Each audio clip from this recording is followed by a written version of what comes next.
2023 সালের 15ই এপ্রিল রাজভবনের দরজা সাধারণ মানুষের জন্য খুলে গেল। কারণটা কি? তৎকালীন রাজ্যপাল ভাবলেন সাধারণ মানুষের সাথে যোগসূত্রটা কিভাবে বাড়ানো যায়, যার জন্য তিনি এই উদ্যোগটি নিলেন যে সপ্তাহের একটি বিশেষ দিনে বিশেষ অনুমতি নিয়ে রাজভবনকে পরিদর্শন করা যাবে অভিজ্ঞ গাইডের দ্বারা, এবং এই বিখ্যাত ওয়াকটির নাম দিলেন রাজভবন হেরিটেজ ওয়াক।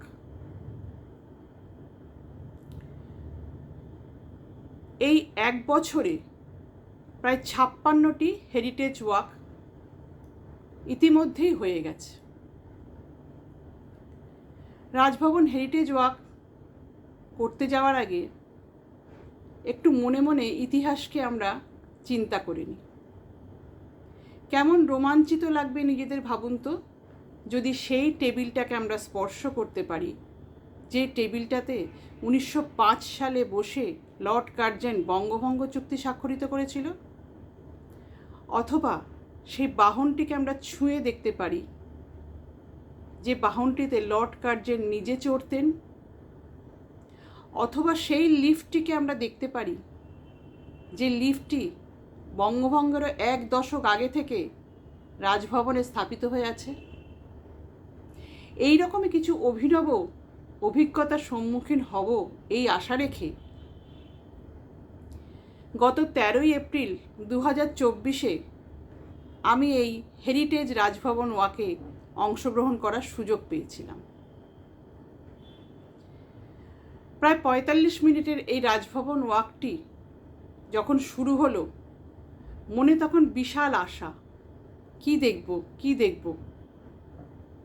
প্রথম শুরু হলো একটি কামান দিয়ে, যে কামানটির মুখটি একটি ড্রাগনের মুখের মতো।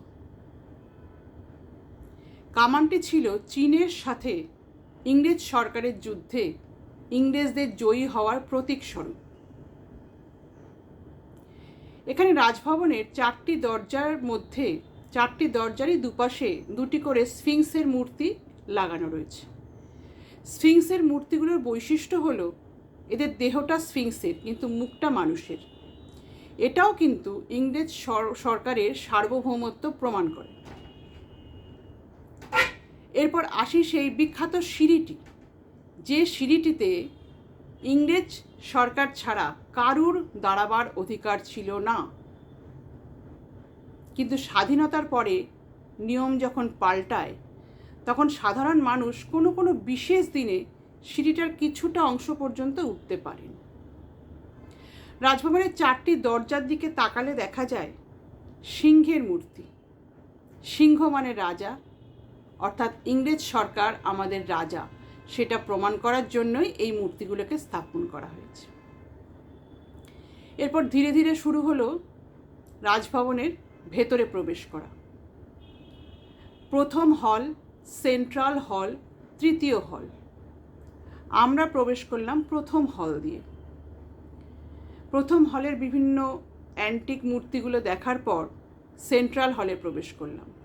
রাজভবনের যত রকম অনুষ্ঠান হয় সবই এই সেন্ট্রাল হলে অনুষ্ঠিত হয়। সেন্ট্রাল হলে এবং প্রথম হলে প্রচুর অ্যান্টিক মূর্তি, যেগুলো বিভিন্ন জায়গা থেকে এনে রাখা রয়েছে।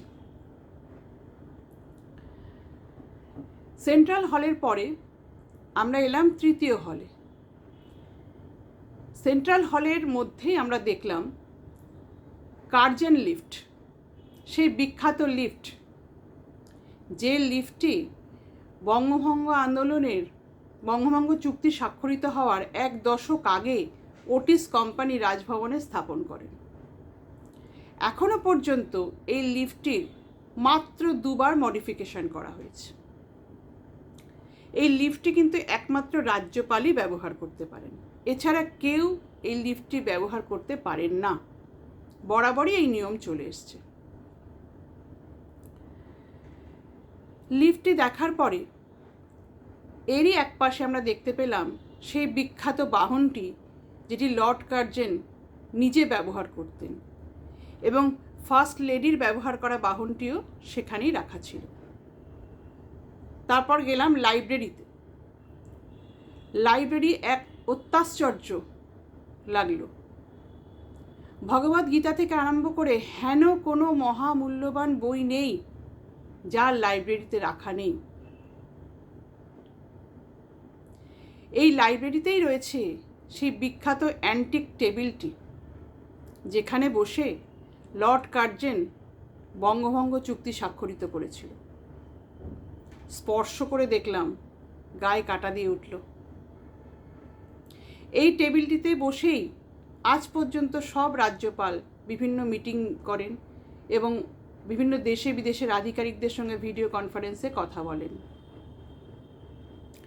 এই লাইব্রেরিতে সমস্ত রাজ্যপালরা তাদের মহামূল্যবান কালেকশন দান করে গেছেন। লাইব্রেরিটি দেখার পর গুটি গুটি পায়ে আমরা বেরিয়ে এলাম তৃতীয় হল। তৃতীয় হল দেখে তৃতীয় হলের বাইরে সাউথ গেটের দিকে চলে এলাম। এরপর গাইড বললেন ওপরের দিকে তাকিয়ে দেখুন। ওপরের দিকে তাকালাম, বললো পতাকা কি আছে? আমরা সবাই দেখলাম কোনো পতাকা সেখানে নেই। বললো তার মানে হলো রাজ্যপাল এখন রাজভবনে নেই। রাজ্যপাল যদি রাজভবনে থাকেন তাহলে ওপরে পতাকা থাকত। সাউথ গেটে, এই সাউথ গেটের মাধ্যমেই এখান দিয়েই রাজ্যপাল এবং বিভিন্ন আধিকারিকগণ রাজভবনে প্রবেশ করেন। আমাদের একতলাটি দেখারই শুধুমাত্র অনুমতি ছিল, তারপরে কিন্তু আর তারা আমাদের ঢুকতে দেননি, বা এইটুকুনি তাদের হেরিটেজ ওয়াক। রাজভবনের চতুর্দিকে যখন প্রথম রাজভবন তৈরি হয় তখন পাঁচিল দেওয়া ছিল না।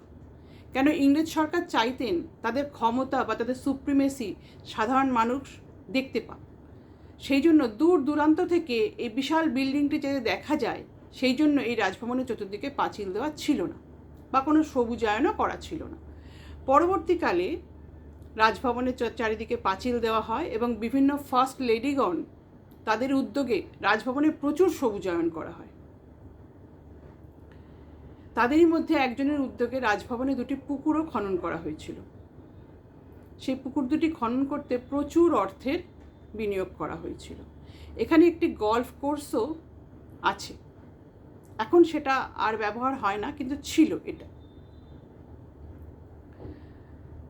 এই রাজভবন ওয়াকটি যখন সম্পূর্ণ করে আমরা আবার ধীরে ধীরে বাড়ির দিকে পা বাড়াচ্ছি, তখন মনে হলো এই 200-250 বছরের পুরনো ঐতিহ্যকে মনের মণিকোঠায় নিয়ে চলে এলাম।